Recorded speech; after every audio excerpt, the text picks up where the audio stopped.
I'm going to show you how to be so OP in Star Wars The Old Republic that you can solo world bosses on low-level planets. This is made possible through item level 178 gear, ranked 178, with stats of a level 60. However, I'm only a level 24. Now, the gear that I'm wearing does not have a level requirement, and it comes from heroic boxes, the Yavin Targeters boxes. This is the DPS version that I got from an operative. You can choose to pick up the healing versions or the defensive versions. That's up to you. I go with the DPS versions because, well, it's DPS gear. It does have accuracy on some of the pieces, including the implants. So if you just want to go for pure stats, pick up the healing gear and you're going to have better overall stats for everything. Crit, alacrity, power, all of it. And no accuracy on healing gear. So if that's what you want to do, you may be better off doing that. Haven't tested it too extensively yet. But as you can see, I'm wearing a full set of item 178 gear. The barrel in my gun is a level 22 barrel, and I think I'm still using the very first generator that they gave me. But I've got 800 damage. I've got 683 bonus damage, 34% crit, an 11% alacrity, and I have, let's close this out so I can see my HP, 25,309 health. 5 buff up, I am at 26.5k health, a 40% critical chance. Now, you ask, well, how do you do that? And I will show you. Easiest and fastest way to do this, and it can be done in 10 minutes. On the left-hand top of the screen, I've got a timer here. I'm going to start it right as I start this out. So, what we're going to do is we're going to create a level 60 character. Alright, so what we're going to do, we're going to go to create a character and confirm. That warning is basically just telling us that if you start it, you can't always delete. Go to Imperial side and select an operative. My advanced class that I prefer is Concealment, so you can change your advanced class before you get started. Commit your skills. If you want to make yourself look pretty, go for it. I don't care. Pick a name and hit OK. As soon as you get in, it's going to load up, and then it's going to tell you spacebar to continue. It's going to start loading you into the Knights of the Fallen Empire story. We're going to skip past that. Let the window come up here. Alright, as soon as you see this, you can hit escape and the box appears right here in the middle of your screen behind. I've done this a few times so I know where to click. If you don't hit escape or you don't know where to click, as soon as it starts scrolling through the whatever, yellow words scrolling up to the top of the screen, you'll have an option to exit out. You want to exit. We don't want to do Knights of the Fallen Empire at all. So this is going to spawn us at the Imperial Fleet on a level 60. I prefer to use different hotbars and stuff like that. So I've got all of my stuff already set up. Key bindings, screen layout, everything. So switch around a few hotbars here. Vanish and escape. Go to your right. We spawn here. We want to go to the right, and we're going to go to the weekly heroic missions terminal. Scroll down through here. We're going to go to Hutta. Accept, accept, accept. Take the first one, factory recall. We're going to go sabotage the junction boxes. When we do this, this is going to take us directly to the heroic area that we want to start with. We're going to do 1, 2, 3 in order, and it's going to be our best, fastest option. Now, it's already been about 2 minutes since we created the character, but this whole process, once you get it done pretty nicely, should take you about 10 total. Pull out a companion. Switch Scorpio here to heals. Summon Scorpio out. And while I am walking in, I'm going to get my rocket boost, put it down the hotbar. So, the reason we picked an operative is number 1, you spawn on Hutta. Number 2, you get to stealth. So, these blue boxes right here are the junction boxes. There are guys that spawn right in the middle of this hallway. Right now, we don't have to deal with them. Somebody else has just come through here. You need to get 4 junction boxes. There is a bonus quest inside of here to kill 18, basically any of the guards that are in here. If you want to do the bonus quest, you can. It's an additional 12k as a solo player, an extra 12,000 credits. And at the end of this, we're going to be mailing off our rewards, both the credits and the boxes that we get from here. We're going to be mailing off. So if you want to earn some extra credits while you're running through, feel free. I don't care about the credits. I don't care about the bonus mission. So we're going to run right through. This is going to take us up a spiral ramp, and we are going to go to the right as soon as we get up. So here's our way out. Turn to the right and go straight down the way. There's a doorway right past these little supply boxes. Inside the doorway is the second half of our quest. Some security droids, some engineers, and destroy the fab units. Now, your priority in here is going to be the fabrication units. There's going to be guys guarding them, and that's what you're going to kill. Little blue icon right here when they are ready to be hit. So this is what you're going to want to prioritize, because if you have anybody else who is also doing this quest, that's what's going to bottleneck you. The respawns will come around 2 or 3 times. See, that guy just finished out, so he probably got this one down here first. So now we got to wait for the boxes. While we wait for these things to respawn, we're going to go ahead and kill ourselves a couple of droids. Whoops, that was a bad shot. Kill these guys, kill some of these guys, and wait for the box to respawn.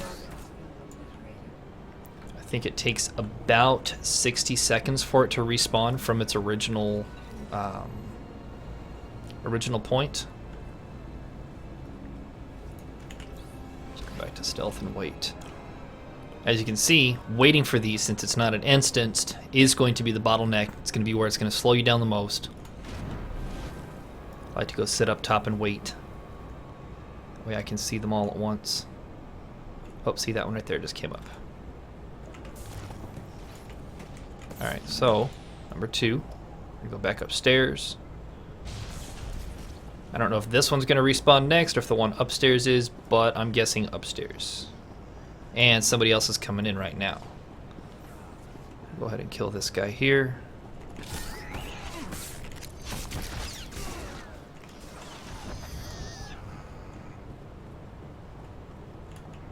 Keep an eye out to see which one, either the downstairs or the upstairs, is going to respawn next. Oh, there it is, upstairs. Alright, so as soon as you finish this, be ready to activate your next heroic transport. Hostage situation heroic transport is the next one. We'll go ahead and take the healer gear for this time around. Accept your quest and get inside. As soon as you get in here, there's not going to be any mobs at the beginning of the entrance. Stealth up as soon as you hit that doorway, and rocket boost if you've got it. If not, you're just going to run. You can use your exfiltrate if you want to, which is going to let you roll forward faster than a normal walk. Up across the catwalks here and into this room. Guys do spawn on this catwalk, which is one of the other reasons being a stealth is very beneficial. A couple of guys will spawn in this room. Another guy has just come through. We're chasing somebody. And we're going to hit the security console, security terminal. Go to the basement. Rocket boost again. Your rocket boost is not on a cooldown or anything like that. Obviously, you're just going to run. Exfiltrate a couple of times here. Speed. And we're going to jump towards this corner right here. And it's going to slide us past the elevator. The reason we slide past the elevator, you're not going to get hurt from it anyways. We're going to kill the mastermind. The next part of our quest. Alright. Button on the door. Hit the button, and then we're going to heroic transport to the next quest. The next quest starts outside of this building, which is exactly where we have to turn in our existing quest. So, run outside. Here's the foreman. Obviously, spacebar through the conversation. And he's going to give you the reward for your first quest. Take the healer gear again. And he's going to give you the 4th quest, find the rooftop access. What I do here is I go straight towards this lamp, go past her, and as soon as you go past her, then it triggers your quest. You're going to talk to Bo Law, spacebar through again, apply chemicals to the filter station. This right here is the filter station. It turns blue once you get to talk to her. That is all there is to that quest. Accept your quest reward, go to your heroic transport for the next mission.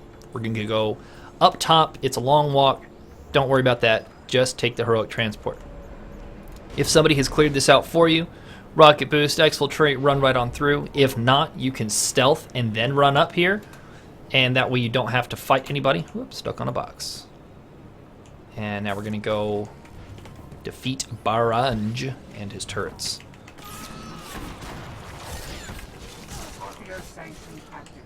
That's 1. That's 2. Number 3. Plant the detonite on the ship. And we're going to wait. Alright, get to a safe distance. Go to your stronghold. Your stronghold should have a legacy storage, or at least, at the very, very least, a mailbox. If you do your introduction to Stronghold's quest, you're going to get a mailbox. Mailbox lets you mail all this stuff off to another character. That's what I do, is I mail it. That way I can also send the credits. There's no point in mailing credits and then dropping off a box manually. So we load into our stronghold, and there is a quest reward waiting for us because we planted it and we waited. And we're going to go ahead and send this over to my other character here. We're going to call it Creds. And 1, 2, 3, 4 boxes and 62,000 credits. Boom. Now we are all done. So that right there in 9 minutes and 15 seconds, that got us 16 seconds. That got us 4 boxes and 62k. Now we delete the character. Delete the character, and it refunded my token. So I can go in and I can go recreate, run these heroics, delete, and restart as many times as I want. So, I just mailed the boxes. I gotta go pick them up.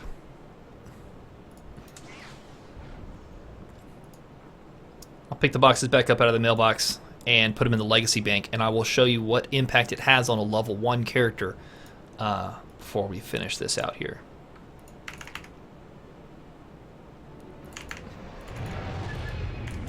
Alright. Yay, auction sold. Alright, so pick up our mail. We're going to throw this over into the legacy bank here. Well, it looks like I already have a couple of them. Perfect. So, I showed you what it looked like on a level 24, and that is basically the maximum stats that you're going to get. It doesn't matter what level you are, as long as you're not over the level for the planet, you should be just fine. We are going to go ahead and create a gunslinger. Why? Because why not? It doesn't matter. Been meaning to get some exercise. We'll call him Stabarama again. Just one of the names that I use and repeat and rinse and repeat. Delete, recreate. Why? Because as soon as you delete it, the name's available again. Skip the cutscenes. Don't care. Spacebar and skip the cutscenes again. Alright, now. Whoops, can't go from here. Gotta go up and out this way here. Go to our stronghold. Now, level 1's a level 1. Your default gear is garbage. You have like 200 health or something ridiculous like that. But as soon as you put this stuff on, you are more powerful than any level 60 that is on, you know, korriban. If you want to go role play or something and play around, you are more powerful than everybody. Here are our 4 Mender's boxes that we just picked up. So, notice, picked them up, no big deal. It doesn't matter. I can go ahead and pick them up. I can wear everything in here. Now, the thing is, you are going to get duplicates. So, 1, 2, 3, 4, 5, double bracers and double earpiece. I have 12,000 health. At level 1, I have 12,000, and I don't even have a full set. I don't have pants, I don't have a shirt, I don't have a hat, I don't have either of my relics. All 12 of your gear pieces, your primary pieces, will drop from these boxes. Some people will find offhands. You will not find any attack offhands, like lightsabers, dual wield lightsabers, or offhand blasters will not spawn in the boxes. I have heard of people getting vibro knives, shotguns, and generators, focuses, things like that. I've never gotten one personally, but then again, it all depends on what you're running anyways. So, right there, we have 377 damage at level 1. We have 12,000 health at level 1. That's more than the level 27 over on Nar Shaddaa when I showed you the very first guy. We are completely, absolutely, and utterly OP. And that is how you do it. It'll take you about 9 to 10 minutes if you know your rotation and you do it quickly and there's nobody fighting for you in that first quest. Good luck to you. Happy hunting. If this turns into a ban, I'm not responsible for it. I doubt they would. They would more likely probably just either max the stats that you can have or bind the gear boxes on equip, which would be the most likely, or put a level requirement onto the gear itself based on the level it's picked up at. But that means for every single level of gear that they have, you know, from level 2 heroic all the way up to level 60, they would have to add level requirements for all of it. Probably not worth their time. They will more than likely just make the boxes bind on pickup. That way they can't be traded and it solves the problem entirely. Happy hunting. Have a good one.